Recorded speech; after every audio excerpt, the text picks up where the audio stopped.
कैसे हो बच्चों? Very very very very good morning to all of you. आज 23 है, कल हम लोग का महाभारत है। 24 को हम अकाउंटेंसी का एग्ज़ाम देने वाले हैं। ठीक है, घबराने की बिल्कुल बात नहीं है, टेंशन नहीं लेना है। टेंशन देने की होती है, लेने की नहीं होती है। मेहनत करते रहिए, अपना पूरा 100% एफर्ट डालिए, देखिए रिजल्ट फिर अपने आप हो जाएगा। तो आज मैं बता दूं, आज का शेड्यूल बता दूं। सबसे पहले आज हम लोग क्या करेंगे, 20 एमसीक्यू क्वेश्चंस बनाएंगे। ये हमारा फर्स्ट वीडियो में आपको 20 एमसीक्यू क्वेश्चंस मिल जाएंगे, तो आपको आइडिया हो जाएगा किस तरह का एमसीक्यू क्वेश्चंस पूछ सकता है। दूसरा हम लोग करेंगे कैश फ्लो का फाइनेंसिंग एक्टिविटी। ठीक है, और फाइनेंसिंग और ऑपरेटिंग और फाइनेंसिंग सब मिला के करेंगे। और कैश फ्लो का बाकी जो वीडियोस है हमारे चैनल में है, मैं लिंक दे दूंगा। वो सारा आप प्रोबेबल क्वेश्चंस मैंने कराया है कैश फ्लो में, वो आप जरूर कर लीजिएगा। ठीक है, और करेंगे रेशियो एनालिसिस। ठीक है, तो शुरुआत करते हैं एमसीक्यू क्वेश्चन से।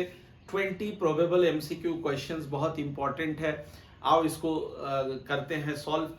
तो ये रहा तुम्हारे स्क्रीन में एमसीक्यू क्वेश्चंस। ये पहला 5 क्वेश्चंस पहले हम लोग सॉल्व करेंगे। तो मैं पढ़ रहा हूं, क्वेश्चन नंबर 1 क्या कह रहा है। A partners capital account was credited with ₹80,000 during the year, which of the following can be possibly for such a credit in his capital account। तो यहाँ पे क्या क्या गिवन है। सबसे पहला ऑप्शन है ओपनिंग बैलेंस। ठीक है, तो ओपनिंग बैलेंस होता है by balance BD, credit side में आता है। ठीक है, फिर कहता है drawings during the year, drawings का एंट्री किस तरफ होता है, डेबिट साइड में होता है। Loss during the year, loss का भी एंट्री डेबिट साइड में होता है। हमसे पूछा है partners capital account was credited with 80,000 during the year. During the year, तो यहाँ पे दो क्रेडिट अमाउंट है, एक है ओपनिंग बैलेंस और दूसरा 4th नंबर में है कैपिटल इंट्रोड्यूस्ड, एडिशनल कैपिटल। दोनों में से कोई एक होना चाहिए। तो यहां पे कह रहा है ड्यूरिंग द ईयर, इसलिए हो जाएगा कैपिटल इंट्रोड्यूस्ड। ओपनिंग बैलेंस तो स्टार्टिंग से ही रहता है, तो the correct answer will be capital introduced. ठीक है, तो क्वेश्चन नंबर वन का हमारा आंसर क्या हो जाएगा, answer number D. Question number 1 का हो जाएगा answer number D. Number 2 assertion reason दिया हुआ है। असर्शन कहता है fluctuating capital account can show debit balances. ठीक है भाई, हो ही सकता है। फ्लक्चुएटिंग बेसिस हम लोग पढ़े हैं, फ्लक्चुएटिंग बेसिस में डेबिट बैलेंस कब होता है, ये एक बार देख लो यहाँ पे ध्यान से। ये मैं पार्टनर्स कैपिटल अकाउंट बना रहा हूँ, ये पार्टनर्स कैपिटल अकाउंट बना रहा हूँ, ये उसका डेबिट साइड है, ये इसका क्रेडिट साइड है। तो आपको पता है क्रेडिट साइड में क्या क्या आता है, बाई बैलेंस बीडी, फिर कोई नया पार्टनर एडिशनल कैपिटल लाता है तो by bank, by interest on capital, by salary, by NDP वगैरह वगैरह। इधर आता है टू ड्राइंग्स, और अगर लॉस आ गया, पार्टनरशिप में लॉस आ गया, तो वो इधर ट्रांसफर होता है। तो डेबिट बैलेंस कब होता है, डेबिट बैलेंस तब होता है when debit is greater than credit. तो ऐसा हो ही सकता है, ऐसा हो ही सकता है कि ड्राइंग्स और लॉस ज्यादा हो जाए इन सारी चीजों से। तो वही कह रहा है असर्शन में, fluctuating capital account can show debit balance. तो ये करेक्ट है, ये करेक्ट है। दूसरा, losses and drawings can be more than capital balance. लीजिए अभी जो मैं समझा रहा था, losses and drawings can be more than the capital balance, इससे ज्यादा ये होगा तो डेबिट बैलेंस होगा। तो यानी असर्शन भी सही है, रीजन भी सही है, and reason is the correct explanation of the assertion. तो ये आई होप समझ गए आप। बाबू क्वेश्चन नंबर 2 देखो, बहुत इंपॉर्टेंट है, ध्यान से। हाँ, कहता है 1 जुलाई 2024 में ABC एक पार्टनरशिप में एंटर करता है। इनका रेशियो होता है 5:3:2। तो मैं पहले यहाँ पे लिख लेता हूँ ABC 5:3:2। ठीक बात है। फिर कहता है C was guaranteed that his share of profits will not be less than 60,000 per annum। अच्छा, C को गारंटी दिया गया कि आपका प्रॉफिट 60,000 से कम नहीं होगा। तो ये गारंटी का क्वेश्चन है, तो तुरंत गारंटी का क्वेश्चन होगा तो फटाफट से ये चीज यहाँ पे आप ये फॉर्मूला लिख लीजिएगा डेफिशिएंसी का। ठीक है, तो डेफिशिएंसी का क्या फॉर्मूला बताया था मैंने, guaranteed profit minus actual profit. तो गारंटीड प्रॉफिट है 60,000। अब तुमको देखना है कि सी का एक्चुअल प्रॉफिट कितना आ रहा है, वो इंपॉर्टेंट है, वो चीज यहाँ पे ध्यान से देखो। तो फिर कह रहा है डेफिशिएंसी इफ एनी, अगर कोई डेफिशिएंसी आया, अगर कोई डेफिशिएंसी आता है, it will be borne by A and B equally. A और बी उसको इक्वली बेयर करेगा। For the year ended 31 March firm incurs a loss of 1,25,000। लीजिए प्रॉफिट तो दूर की बात है, लॉस आ गया, तो लॉस आ गया तो लॉस को हम लोग माइनस में लिखते हैं, -1,25,000। यहां से सी का एक्चुअल प्रॉफिट कितना आएगा, इंटू 2/10, ये हो जाएगा 60,000 माइनस माइनस प्लस, इसको काटोगे तो 25,000 आ जाएगा, यानी 85,000। अब मांगा क्या है हमसे, deficiency will be borne by A and B. पहले ही बता दिया था ए और बी इसको बेयर करेगा, ये जो डेफिशिएंसी आया तुम्हारा इसको ए और बी बेयर करेगा इक्वली। तो कितना कितना हिस्सा आएगा, कितना कितना हिस्सा आएगा, इसको इक्वली बांट दो, 85,000 का आधा कर दो 42,500, और इनका भी उतना ही होगा 1/2 दैट इज 42,500। तो कौन सा ऑप्शन है देख लो, option number C will be the correct answer. Hopefully clear है, यस सर बिल्कुल क्लियर है। चलो आगे बढ़ते हैं, अब क्वेश्चन नंबर 3 को पढ़ो आराम से। देखो बाबू एमसीक्यू जो है ना, एमसीक्यू जो 20 मार्क्स का है वो मैक्सिमम 40 से 45 मिनट्स लगना चाहिए, उसमें फटाफट से बन जाना चाहिए, इससे ज्यादा समय एमसीक्यू में नहीं लेना है ना। आगे देखो फिर क्या कहता है, Pali limited offered 2 lakh shares of ₹10 each at a premium of ₹2 per share.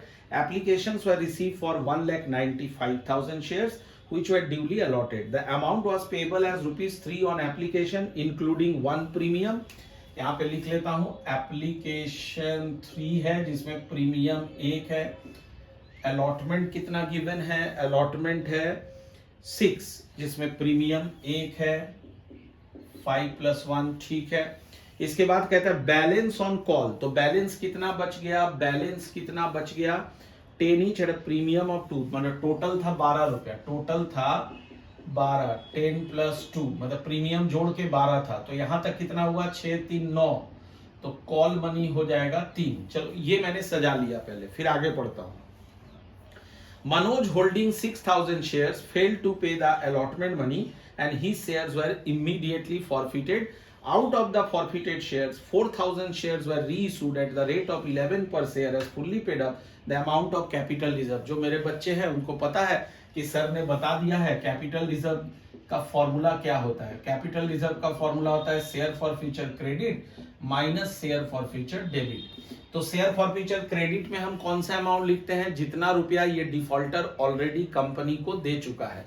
तो यहाँ पे जो मनोज है इनके पास 6,000 शेयर था और ये अलॉटमेंट मनी नहीं दे पाया, यानी ये दोनों पैसा नहीं दे पाया, तो ये दिया केवल एप्लीकेशन, ठीक है। तो कितना पैसा दिया होगा, तो 6,000 इंटू इसमें से प्रीमियम को हटा देते हैं। जब प्रीमियम, इसको इस कॉन्सेप्ट को याद रखना, जब शेयर होल्डर प्रीमियम का पैसा दे चुका होता है तो कैपिटल रिजर्व हो चाहे फॉरफीचर का एंट्री हो, वहां पे प्रीमियम आएगा ही नहीं। प्रीमियम वहां कब आता है, जब वो प्रीमियम का पैसा नहीं देता है। इस कॉन्सेप्ट को याद रखना। तो 6,000 इंटू 2 माइनस, अब देखता हूं शेयर फॉर फ्यूचर डेबिट कितना है, ये चीज थोड़ा ध्यान देना। तो कहता है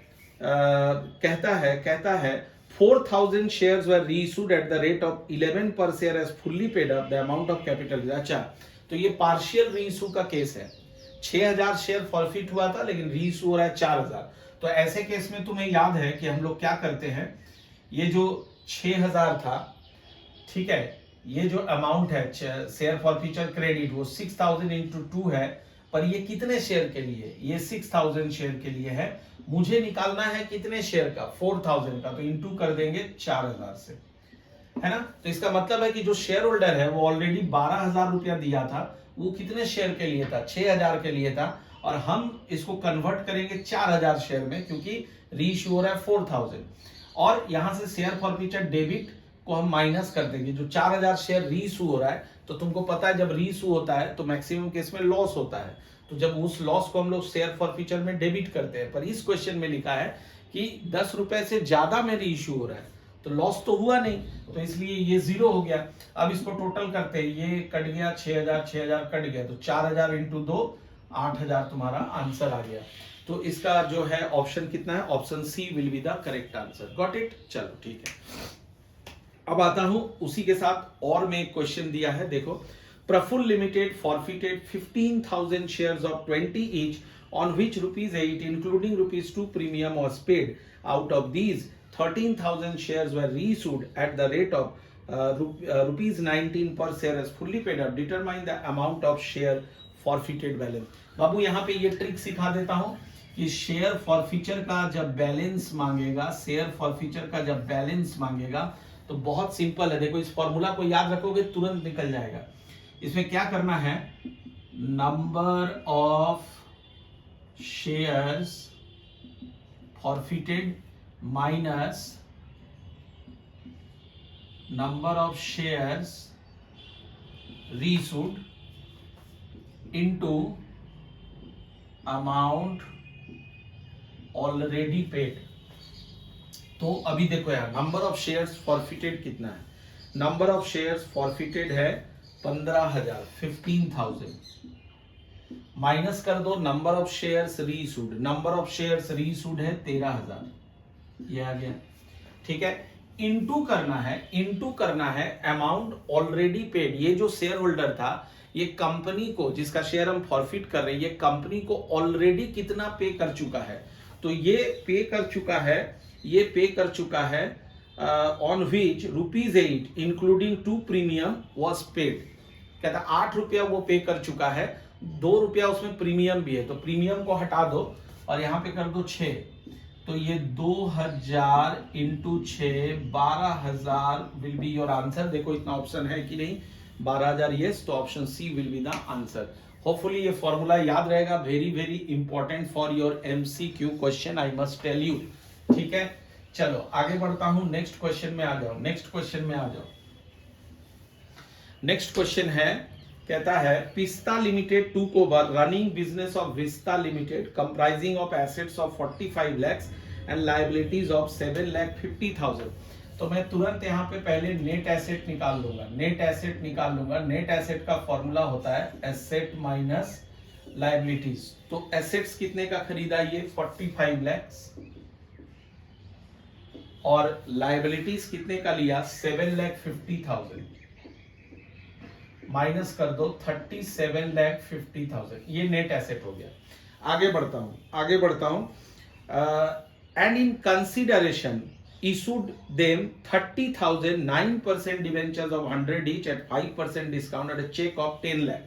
और यहां पे तुम्हारा परचेज कंसीडरेशन गिवन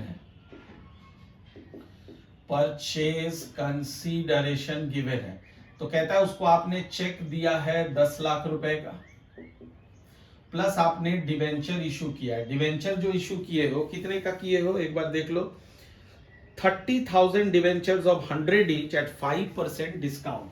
तो पहले फेस वैल्यू लिखता हूं 30,000 इंटू 100 और इसका 5% डिस्काउंट में किया है, तो इसका 5% निकालोगे तो ये आ जाएगा, ये 30 lakhs है ना, तो उसका 5% 1,50,000 आएगा, माइनस कर दो 28,50,000 आ रहा है, तो यहाँ पे लिख दो बाहर 28,50,000। यानी इसका मतलब हुआ कि मैंने उसको चेक दिया 10 lakhs का और डिवेंचर दिया 28,50,000 का, तो 38,50,000 हमारा परचेज कंसीडरेशन आ गया, जबकि तुम नेट एसेट कितने का लिए थे, 37,50,000 का। अब क्वेश्चन क्या मांग रहा है वो देखते हैं। Determine the amount of goodwill और कैपिटल रिजर्व। तो एक बार रिवाइज कर लेते हैं, क्या होता है जब नेट एसेट तुम्हारे परचेस कंसीडरेशन से ज्यादा हो, जब नेट एसेट परचेस कंसीडरेशन से ज्यादा हो that gives you capital reserve, और जब नेट एसेट तुम्हारे परचेस कंसीडरेशन से कम हो दैट गिव्स यू गुडविल। तो यहाँ पे नेट एसेट है 37,50,000 और परचेस कंसीडरेशन है 38,50,000, which means net asset is less than purchase consideration, hence goodwill is coming. अब दोनों का डिफरेंस देख लो, इसका और इसका माइनस कर दो तो 1 लाख रुपए का गुडविल आ रहा है। तो होपफुली क्लियर है, ये सर बिल्कुल क्लियर है। आगे बढ़ता हूं, चलो फिर कह रहा है उसी के और में क्वेश्चन है, drawn limited purchased equipment and paid 2,20,000 by check and issued 16,000 equity shares of 10 each at 25% premium. The purchase consideration will be। तो बहुत सिंपल क्वेश्चन है, बहुत सिंपल है। यहाँ पे तुमसे सिर्फ परचेस कंसीडरेशन मांग रहा है, तो लॉटरी लग गया, इतना आसान क्वेश्चन दे देगा। तो क्या क्या ये कर रहा है, 2,20,000 का चेक दे रहा है, चेक है 2,20,000 का, और डिवेंचर्स शेयर्स इशू कर रहा है क्या? हाँ, शेयर्स इशू कर रहा है 16,000 शेयर्स ऑफ 10 ईच। तो शेयर्स वो इशू कर रहा है 16,000 शेयर्स ऑफ 10 ईच, साथ में 25% प्रीमियम जोड़ के, तो ये आ जाएगा 1,60,000, और इसका 25% निकालोगे तो 40,000 आएगा, यानी 2 लाख। तो टोटल कंसीडरेशन हो जाएगा 2,20,000 प्लस 2 लाख, ये आ जाएगा 4,20,000। होपफुली क्लियर है। देखो इसका ऑप्शन है 4,20,000, B will be the answer. Clear है। अब क्वेश्चन नंबर 5 में आता हूं। Bala and Lala were partners in a firm with capitals of 24 lakh and 16 lakh. They admitted Mala as a new partner for 1/3 share, for which Mala brings rupees 20 lakh as capital. एक बार और पढ़ता हूँ। बाला and लाला दो partner है, दोनों का capital given है। अच्छा, माला न्यू पार्टनर है, 1/3 शेयर के लिए आ रही है, और वो 20 लाख रुपीस कैपिटल का ला रही है। There was investment and investment fluctuation reserve appearing in the books of 2,50,000 and 50,000 respectively. तो देखो क्या क्या दिया है, पहले उसको नोट कर लेते हैं। इन्वेस्टमेंट का वैल्यू गिवन है, इन्वेस्टमेंट का वैल्यू गिवन है 2,50,000। चलिए ठीक है, 2,50,000, और इन्वेस्टमेंट फ्लक्चुएशन रिजर्व गिवन है 50,000, 50,000। चलो ठीक है, ये हो गया। अब कहता है Bala took over 40% of the investments at ₹80,000। तो 2,50,000 का, बाला जो एक पार्टनर है वो क्या किया, 2,50,000 का इन्वेस्टमेंट था, इसका 40% वो एक्वायर किया। तो यार ध्यान देना, इसका 40% होता है 1 लाख, और उसको उन्होंने एक्वायर किया 80,000 में, विच मीन्स फर्म के लिए ये लॉस हो गया 20,000 का। फर्म के लिए लॉस हो गया 20,000। आगे बात समझ में, फिर आगे बढ़ते हैं। फिर कहता है investments were valued at 1 lakh and remaining investments were valued at 1,10,000। तो बाबू देख, रिमेनिंग इन्वेस्टमेंट तेरा कितना बचा, कितना बच गया रिमेनिंग इन्वेस्टमेंट्स? 2,50,000 का था, उसमें से 1 लाख का बाला लेके चला गया था, तो रिमेनिंग इन्वेस्टमेंट 1,50,000 का बचा था। अब इसको तूने सेल कर दिया, 1 लाख कितना बोला है, 10,000 में सेल कर दिया। तो फिर से फर्म को लॉस हो गया 40,000 का, यानी फर्म का टोटल लॉस आ गया 20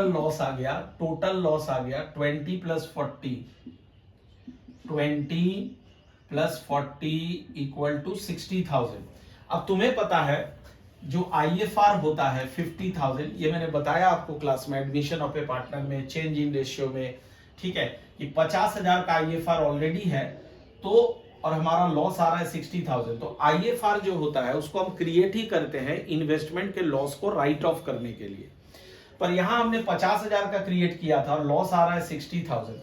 तो एक्सेस लॉस कितना आ रहा है, एक्सेस लॉस आ रहा है 60,000 माइनस 50,000 इक्वल टू 10,000।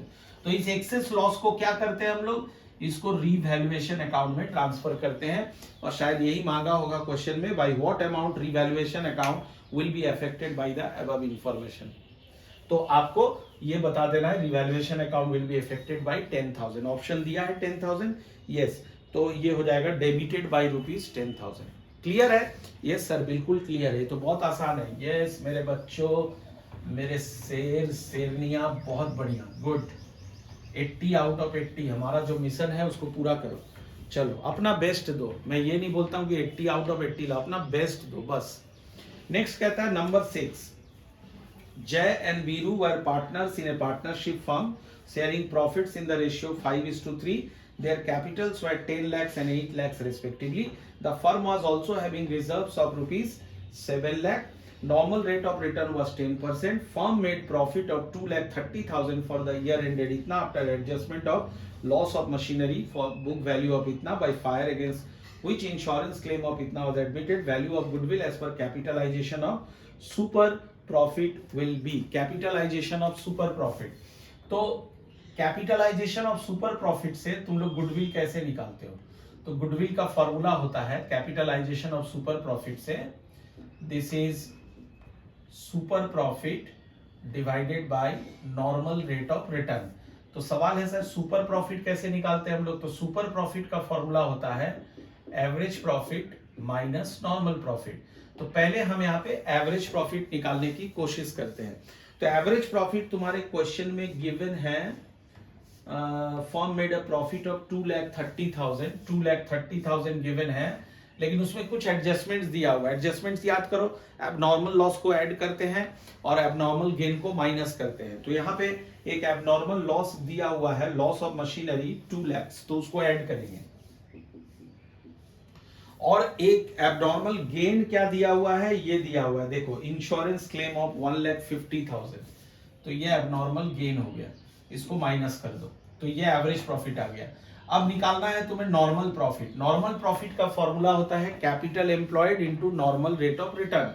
तो कैपिटल एम्प्लॉयड का दो फॉर्मूला होता है, एक होता है एसेट्स माइनस लायबिलिटीज और दूसरा होता है, मैंने बताया है क्लास में, पार्टनर्स कैपिटल प्लस रिजर्व्स। तो यहाँ पार्टनर्स कैपिटल और रिजर्व वाला फॉर्मूला लगेगा बिकॉज वो गिवन है।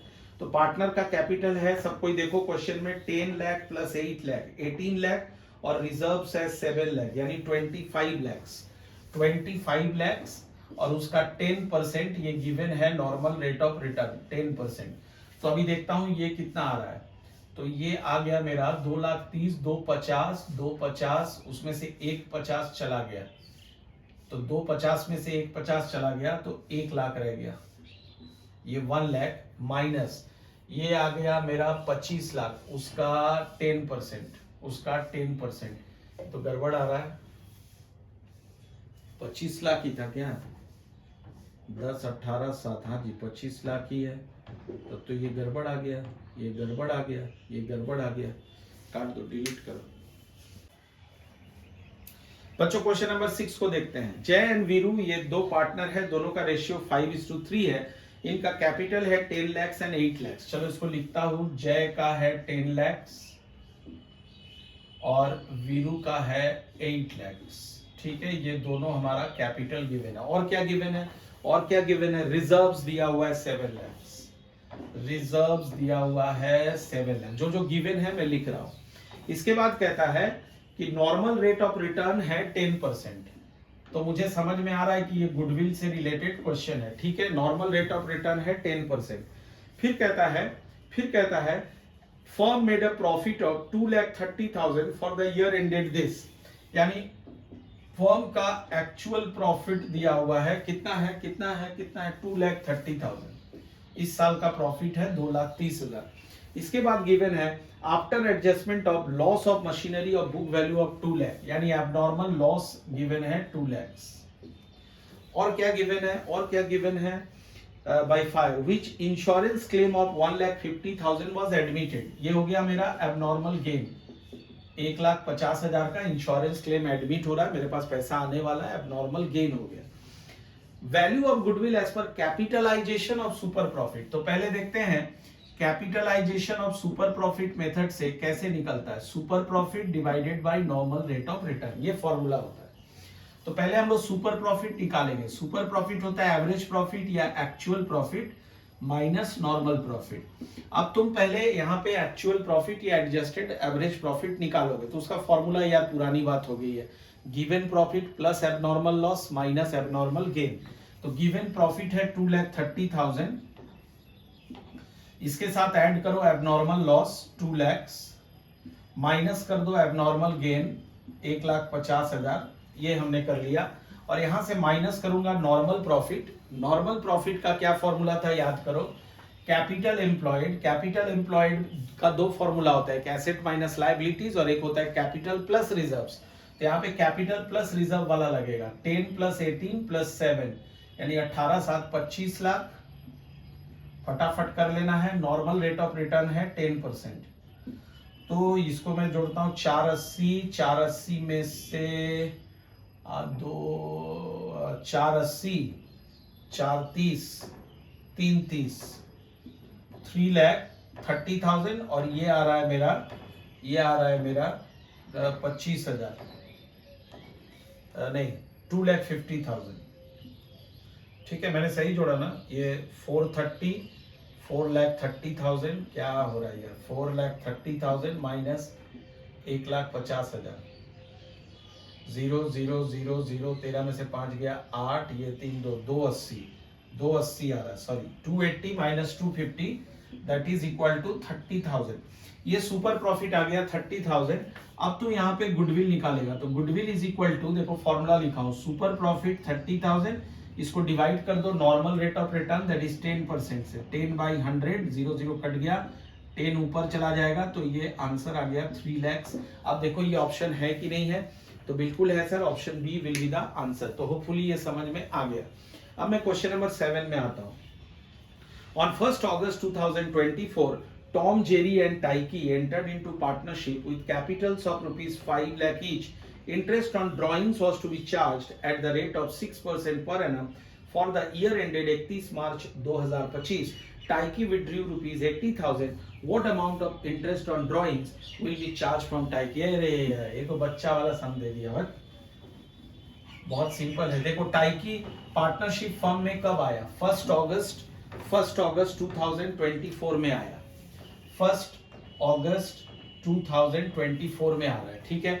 अच्छा, अब ईयर का बेंड हो रहा है 31 मार्च 2025। कहता है इस दौरान टाइकी ने क्या किया? टाइकी ने क्या किया? 80,000 रुपया विड्रॉ किया है। अब इस पर उसको 6% का इंटरेस्ट देना है, 6% का इंटरेस्ट देना है। तो यहां ध्यान से देखो, डेट ऑफ ड्रॉइंग जब मेंशन नहीं रहता है तो हम लोग पीरियड को आधा कर देते हैं। डेट ऑफ ड्रॉइंग जब मेंशन नहीं होता है तो हम लोग पीरियड को आधा कर देते हैं। पहले यहां से यहां तक का पीरियड निकालो, कितना मंथ होता है? अगस्त, सितंबर, अक्टूबर, नवंबर, दिसंबर, जनवरी, फरवरी, मार्च, 8 महीना होता है। अब 8 महीने का आधा कर दो, 4 महीना, तो 4 महीने का इंटरेस्ट यहाँ पे तुम निकालोगे। 0 0 0 0 4 3 3 2, तो 1600 आंसर होगा। क्या 1600 है? 1600 है, 1600 है। Yes, B will be the answer. Clear है, बहुत इंपॉर्टेंट है। नंबर 8 पे आता हूं। ए, बी एंड सी ये 3 पार्टनर है, तीनों का रेशियो है 7:2:1। बी डाइड, बी मर गया। A took over 1/20 from his share and remaining share was taken over by C. Determine the new profit sharing ratio. लाजवाब क्वेश्चन है, बढ़िया से इसको देखो कैसे बनेगा। कहता है A, B, C तीनों का रेशियो पहले लिख लेता हूं। A, B, C कितना रेशियो है तीनों का? 7:2:1। 7:2:1 ये तीनों का रेशियो है।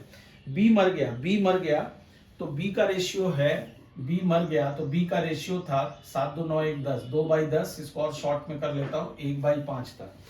अब कहता है A took over 120 from his share, तो A का गेन गिवन है 1/20।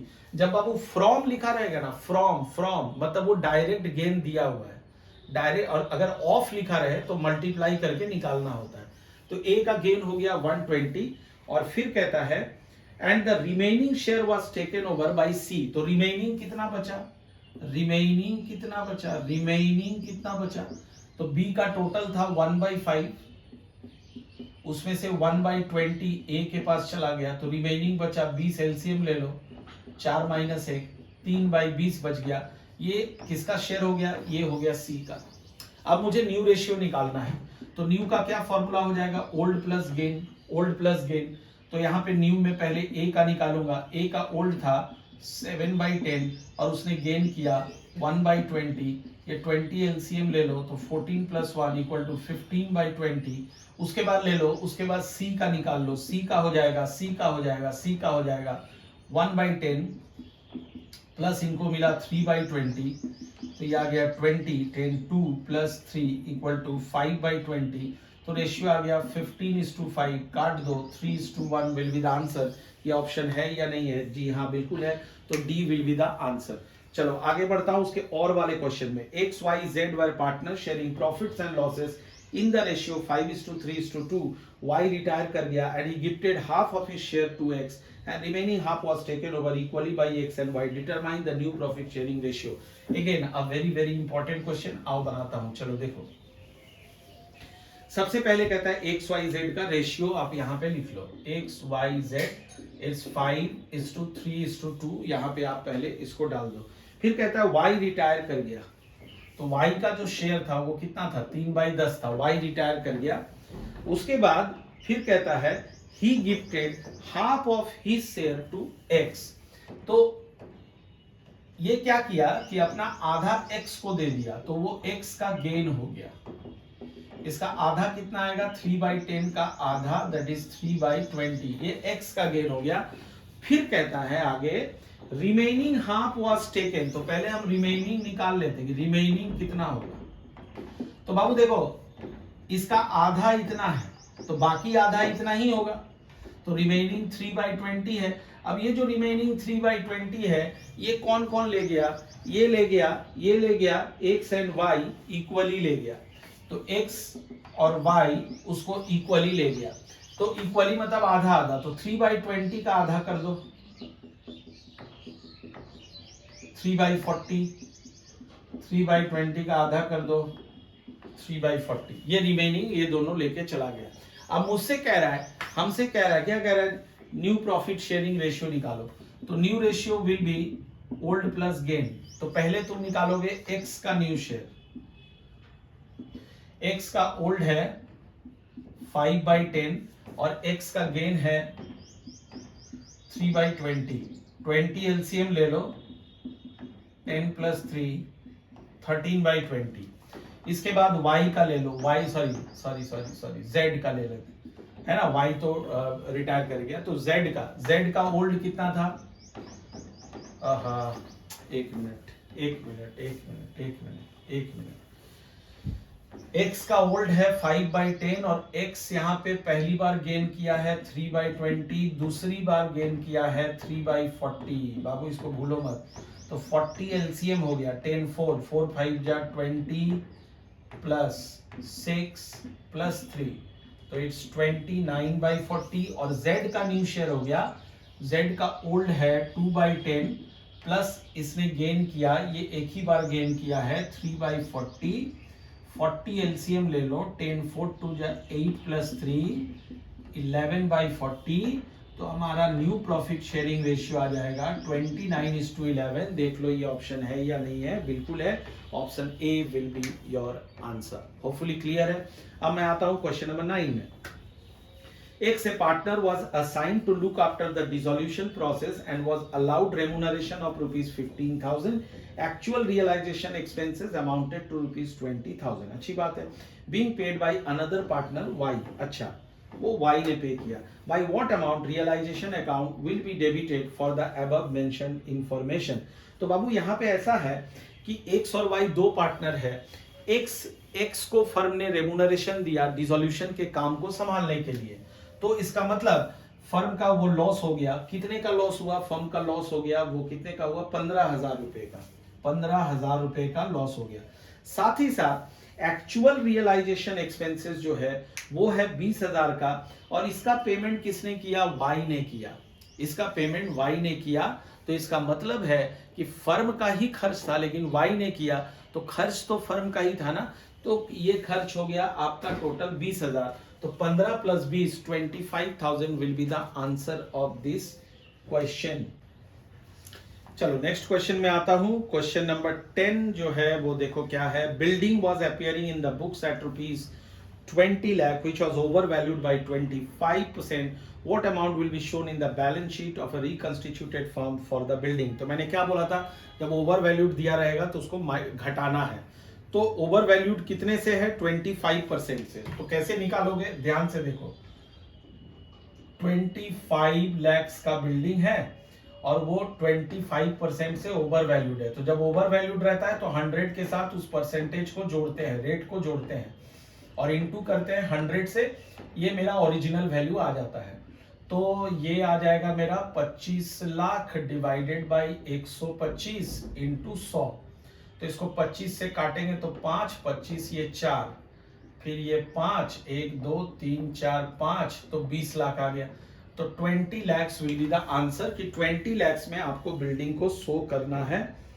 ओहो ये 20 लाख था, सॉरी, ये 20 lakhs है, फिर से बना लेते हैं, ये 20 lakhs है, ये 20 lakhs है, तो 20 lakhs होगा तो ये कितना आएगा, 20 lakhs डिवाइडेड बाई 125 इंटू 100, 25 5 25 4, 2 3 4 5, तो ये 16 लाख रुपए आ गया, 16 लाख रुपीज आ गया, ये हमारा आंसर हो गया। ठीक है, चलो आगे बढ़ता हूं, 16 लाख, ये ऑप्शन बी। फिर कहता है, अब एक क्वेश्चन दिया हुआ है, ये क्वेश्चन हमारा 11 से 13 तक हो जाएगा, 11 से 13 यानी 11 12 13, 3 क्वेश्चन ये कवर करेगा। क्या कहता है, floater limited issued 60,000 8% debentures of ₹100 each eight 5% discount and to be redeemed at 10% premium at the end of 5 years. On the date of issue, balance in securities premium was 8 lakh and statement of P&L debit balance given है was 5 lakh. चलो पहले informations को यहाँ पे हम लोग gather कर लेंगे सर। तो जो जो गिवन है उसको एक बार देख लेते हैं। तो इसमें सबसे पहले तो डिवेंचर का फेस वैल्यू लिखो।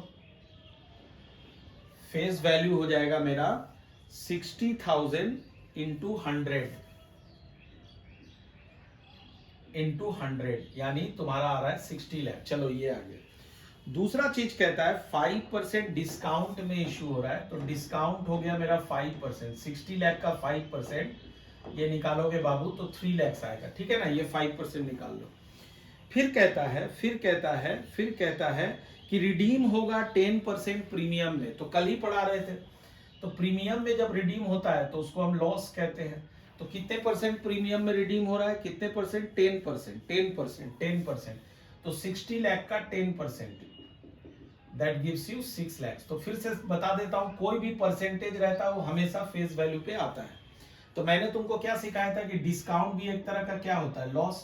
तो यहाँ पे आप देखो मेरा टोटल लॉस कितना आ रहा है, 3 lakh plus 6 lakh is equal to 9 lakh. इतना मैंने सजा लिया। अब आगे बढ़ता हूं। इसके बाद कहता है सिक्योरिटीज प्रीमियम और प्रॉफिट एंड लॉस का डेबिट बैलेंस, ये दो चीज गिवन है क्वेश्चन में। सिक्योरिटीज प्रीमियम है 8 लाख का, सिक्योरिटीज प्रीमियम है 8 लाख का, और प्रॉफिट एंड लॉस का डेबिट बैलेंस है 5 लाख का, ये 5 लाख का। अब हमसे क्या क्या मांग रहा है, तो सबसे पहले बाबू लोग मांगा है, सबसे पहले मांगा है loss on issue of debenture is to be written off as dash out of securities premium and dash out of statement of P&L account. तो इसका नियम होता है कि जितना भी लॉस आ रहा है तुम्हारा, सबसे पहले प्रीमियम से राइट ऑफ होता है और फिर P&L अकाउंट से राइट ऑफ होता है। तो हमसे पूछ रहा है कि कितना प्रीमियम से होगा, तो इसका पहला का आंसर हो जाएगा प्रीमियम से 8 लाख का होगा और P&L से 1 लाख का होगा, P&L से 1 लाख का होगा। क्लियर है, ये हमारा पहला आंसर हो जाएगा 8 lakh and 1 lakh, that is C will be the answer. अब आता हूं 13 नंबर में। After writing off loss on issue of debenture dash balance in statement of P&L account. तो स्टेटमेंट ऑफ P&L अकाउंट में कितने का बैलेंस बचेगा, देखो बहुत सिंपल है। Statement of P&L debit balance था, मतलब पहले से ही लॉस था, पहले से ही 5 लाख का लॉस था, 1 लाख का लॉस और उसमें ऐड हो गया, तो P&L का बैलेंस अब खड़ा हो गया 6 लाख। तो 6 lakh will be your answer, option number A. ठीक है। अब 14 number, premium on redemption of debenture account will have a balance of dash to be treated as dash in the first year. अरे कल ही पढ़ाए थे सब। तो ये जो लॉस होता है नहीं, ये वाला लॉस, उसी का जुड़वा भाई होता है premium on redemption of debenture. तो 6 लाख जो है, 6 लाख तुम्हारा premium on redemption of debenture आएगा। और मैंने ये भी कल बता दिया था कि इसको बैलेंस शीट में कहां शो करोगे, नॉन करेंट लायबिलिटी में। तो वही चीज तुमसे मांग रहा है, option number C will be the answer. Hopefully इतना क्लियर हो गया। यस सर, बिल्कुल क्लियर हो गया। चलिए इसके बाद हम लोग नेक्स्ट क्वेश्चन में आते हैं। क्वेश्चन नंबर है 14। क्या कहता है, Arun, Basu and Tarun were partners sharing profits and losses in the ratio 5:3:2. Their firm was dissolved on 31st March 2025. On this date, following assets and liabilities were appearing in their books of accounts: building 2 lakh, furniture 80,000, stock 70,000, goodwill 10,000, debtor 40,000, cash 20,000, creditors 50,000। Arun का loan है 60,000 का, तरुण के brother का loan है 30,000 का। Assets realise हो रहा है 3,40,000 में।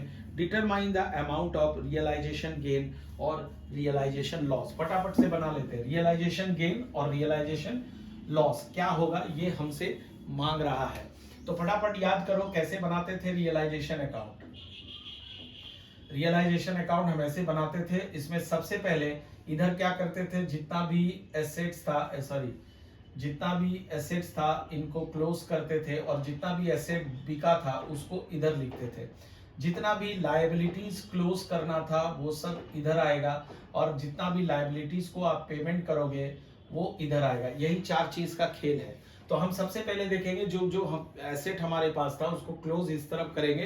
कितने कितने का एसेट्स है? बिल्डिंग है 2 लाख का, जोड़ते रहो, building 2 lakh, furniture 80,000, stock 70,000, goodwill 10,000, debtor 40,000, cash 20,000। Cash realization में नहीं आता है, तो कैश को छोड़ के बाकी सब कितना हो गया? 280, 350, 360, 4 लाख। तो ये जो एसेट्स है ये इसका वैल्यू आ रहा है 4 लाख। ठीक है। अब लायबिलिटीज में एक ही दिया हुआ है क्रेडिटर, अरुण लोन तो आएगा नहीं, पार्टनर्स लोन है, और तरुण के ब्रदर का लोन दिया हुआ है 30,000, तो ये दोनों आ जाएगा, क्रेडिटर और ब्रदर्स लोन, यानी 80,000 रुपया। ये आप क्या करोगे, लायबिलिटी को इधर क्लोज करोगे। तो क्रेडिट साइड में 80 आ गया, डेबिट साइड में अभी 4 लाख आ गया। अब आगे बढ़ते हैं। फिर कहता है एसेट्स को आपने रियलाइज किया है 3,40,000 में, यानी एसेट को सेल किया है 3,40,000 में। चलो इधर आ गया।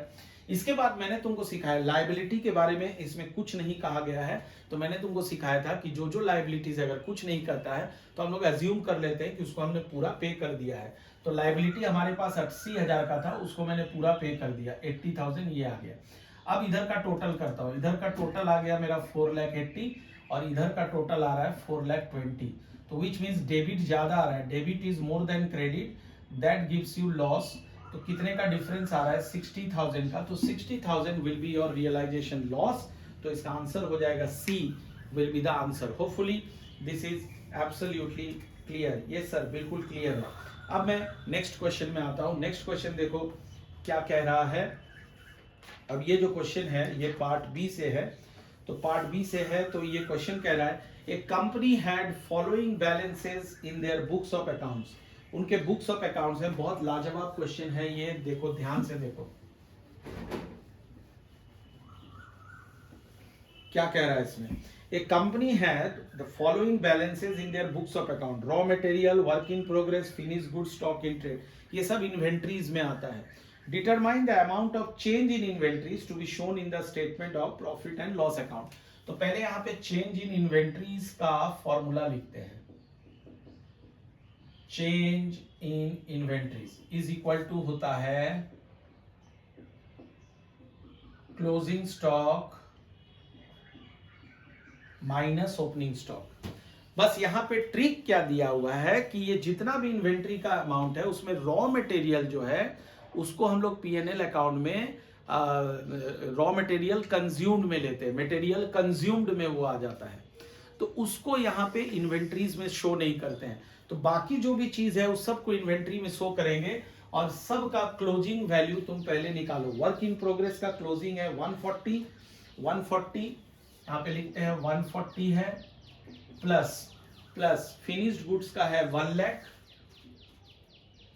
प्लस स्टॉक का है 1,20,000, ये 1,20,000 माइनस करेंगे opening stock. Opening stock in तीनों का है 1,70,000 और 2 लाख, 1,70,000 और 2 लाख। तो ये आ गया 240, 360 माइनस 170, 370, तो ये -10,000 आ रहा है, -10,000 आ रहा है। ऑप्शन है यस, ऑप्शन है C will be your answer, -10,000। Hopefully clear है। यस सर, क्लियर है। अब आता हूं नेक्स्ट क्वेश्चन में, देखो क्या कह रहा है। नेक्स्ट क्वेश्चन कह रहा है inventory turnover ratio of A company was 5 times. चलो लिख लेता हूं, इन्वेंट्री टर्नओवर रेशियो गिवन है 5 times. The firm had revenue from operations 5 lakhs, revenue from operations है 5 lakhs, ये 5 lakhs गिवन है revenue from operations. Gross profit was 25% of cost of revenue, 25% of cost of revenue, ये given है। फिर कहता है determine the amount of opening inventory, closing inventory was 60,000, opening inventory तुमको निकालना है और क्लोजिंग इन्वेंट्री गिवन है 60,000। दिस इज द क्वेश्चन, ठीक है। चलो यहां से इन्वेंट्री टर्नओवर रेशियो मेरा गिवन है, इन्वेंट्री टर्नओवर रेशियो गिवन है, ठीक है।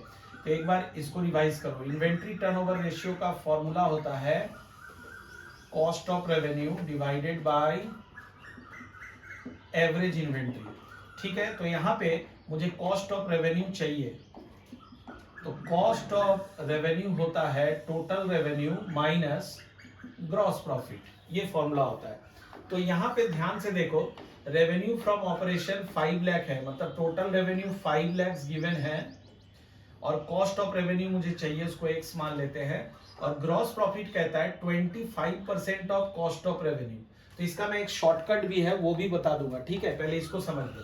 तो ग्रॉस प्रॉफिट कहता है कॉस्ट ऑफ रेवेन्यू का 25% है, यानी x/4, therefore x plus x/4 equal to हो गया 5 लाख। तो इसको सॉल्व करोगे, ऊपर आएगा 5x/4 equal to 5 lakh, therefore x will be 5 lakh into 4/5 that is 4 lakh. ये 4 लाख रुपया तुम्हारे x का वैल्यू आ गया, यानी इन्वेंट्री टर्नओवर रेशियो का जो कॉस्ट ऑफ रेवेन्यू है वो आ गया। क्लियर है यहां तक? अब देखो, अब मुझसे कह रहा था क्वेश्चन में क्या निकालने को बोला था, क्वेश्चन में बोला था क्या निकालिए, ओपनिंग इन्वेंट्री निकालिए।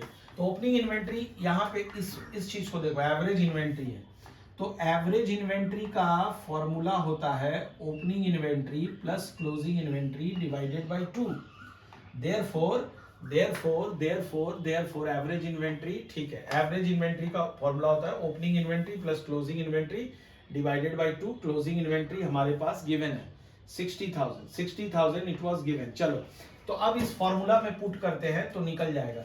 इन्वेंट्री टर्नओवर रेशियो का ये फॉर्मूला होता है, तो मैं यहां पे लिखता हूं इन्वेंट्री टर्नओवर रेशियो 5 गिवन है, तो 5 लिख दो, is equal to cost of revenue हम निकाल चुके हैं 4 lakh divided by average inventory. Therefore average inventory हो जाएगा 5, इसके नीचे आ जाएगा 4 lakh by 5 will be 80,000। Agreed? Yes sir, ये आ गया। अब इस फॉर्मूला में इसको पुट करते हैं, एवरेज इन्वेंट्री की जगह पुट कर दो 80,000। ओपनिंग इन्वेंट्री मुझे नहीं पता, वो निकालना है। क्लोजिंग इन्वेंट्री गिवन है 60,000 डिवाइडेड बाई 2। देयरफॉर इसको सॉल्व करो, 2 इसके साथ मल्टीप्लाई हो जाएगा तो 1,60,000 हो गया। 60,000 को इधर ले आओ, माइनस हो जाएगा, equal to opening inventory that is 1 lakh answer. तो होपफुली ये क्लियर है। यस सर, बिल्कुल क्लियर है। हाँ, जो मैं बता रहा था, एक शॉर्टकट तरीका क्या है, देखो ध्यान से। जब gross profit 25% of cost of revenue है, यानी 1/4 ऑफ कॉस्ट ऑफ रेवेन्यू है, तो ये 1/5 ऑफ रेवेन्यू होता है, यानी 5 लाख का 1/5 आ जाएगा कॉस्ट ऑफ रेवेन्यू। हमेशा डिनोमिनेटर से 1 ऐड कर दोगे, जो कॉस्ट ऑफ रेवेन्यू का डिनोमिनेटर रहेगा, रेवेन्यू फ्रॉम ऑपरेशन में वो 1 ऐड होके आएगा। तो अगर 1/4 of cost of revenue given है तो 1/5 ऑफ रेवेन्यू हो जाएगा, यानी 5 लाख का 1/5, 1 लाख कॉस्ट ऑफ रेवेन्यू आ जाएगा। तो तुमको इतना एक्स मान करके उसको बनाने की जरूरत नहीं पड़ेगी, टाइम बच जाएगा। क्लियर है? चलो ठीक है, आगे बढ़ता हूं। नेक्स्ट क्वेश्चन कहता है असर्शन रीजन का क्वेश्चन है। कहता है gross profit ratio is always higher than net profit ratio. सरासर झूठ बात है, गलत बात है। ऐसा कभी नहीं होता है कि ग्रॉस प्रॉफिट रेशियो हमेशा ज्यादा हो, कभी कम भी हो सकता है, ठीक है। फिर कहता है to calculate net profit indirect expenses are subtracted from gross profit. सही बात है। And indirect incomes are added to gross profit. तो रीजन बिल्कुल करेक्ट है, असर्शन बिल्कुल रॉन्ग है। तो इसका आंसर हो जाएगा D, A is incorrect but R is correct. Hopefully ये क्लियर है। अब मैं आता हूं इसके नेक्स्ट क्वेश्चन में। देखो क्वेश्चन क्या कह रहा है, ध्यान से देखो। Provision for tax for the year ended 31 March 2025 and 31 March 2024 were 3 lakh and 2,80,000 respectively. During the year tax paid was 2,50,000। Determine the amount of tax proposed during the year. ये बहुत इंपॉर्टेंट क्वेश्चन है, कैश फ्लो से related है। ध्यान से देखो कैसे बनेगा ये, बहुत ध्यान से। तो मैं यहाँ पे प्रोविजन फॉर टैक्सेशन का लेजर बनाऊंगा, ठीक है।